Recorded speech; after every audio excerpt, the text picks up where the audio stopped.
दिन में तू ना हो वो दिन ही नहीं, जिस जीवन में तू ना वो जीवन नहीं। उत्पत्ति 13 अध्याय का 10वें वचन।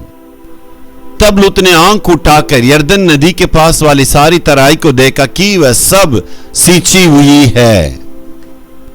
जब तक यहोवा ने सोदोम और अमोरा को नाश न किया था, तब तक सोवार के मार्ग तक वह तराई यहोवा की वाटिका और मिस्र देश के समान उपजाऊ थी।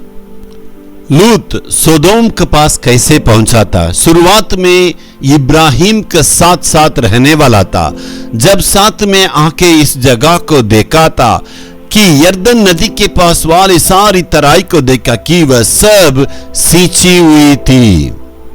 उन्होंने बाहरी रूप को, देश को देखा है। बाहर में इतनी हरियाली है तो उन्होंने सोचा अंदर, देश के अंदर इतनी उपजाऊ होगी, इतनी अच्छी होगी, तो अंदर जाके बुरी तरह से फंस गया था।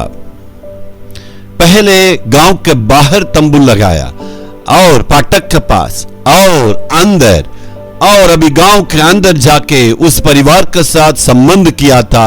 आखिर में पूरे परिवार उनका बर्बाद हो चुका था। उसका परिणाम में क्या हुआ था? मोआब नामक का एक घिनौना पीढ़ी वहां से निकला था। इसका शुरुआत उन्होंने आंखों से उस तराई को देखा, उतनी सींची हुई। इसका मतलब हमारी आंखों की नजर के बारे में हमें बहुत ही सावधान रहने की आवश्यकता है। हमारी नजर के प्रति हमें बहुत ही सावधान रहने की आवश्यकता है। यानी परमेश्वर भी हमें ध्यान से देखता है।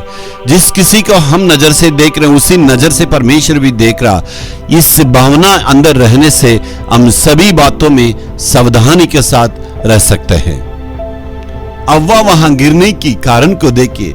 सो जब स्त्री ने देखा कि उस वृक्ष का फल खाने में अच्छा और देखने में मनभाऊ और बुद्धि के लिए चाहने योग्य है, इसका मतलब अपनी आंखों से उन्होंने देखी। पूरे मानव पाप में गिरने की कारण यही है। आंखों की नजर के चलते उन्होंने सब कुछ खोया है। मेरे प्यारों, परमेश्वर ने आदम के लिए उस बगीचा में सब कुछ रखा है। उनके लिए कोई कमी को नहीं छोड़ा। लेकिन आदम ने और अव्वा ने उस वृक्ष को देखा। अव्वा ने देखी है। इसका मतलब हम जिस किसी को देख रहे हैं वो हमारे नजर के प्रति हमें सावधानी के साथ रहने के लिए आवश्यकता है। शैतान बहुत ही चालाकी करता है। जो परमेश्वर मना करता है उसी को हमारे आंखों के लुभाने का लायक हमें दिखा के गिराने के लिए सोचता है। इसलिए मेरे प्यारों, शैतान की उस चाल के प्रति हमें बहुत ही सावधान रहने की आवश्यकता है।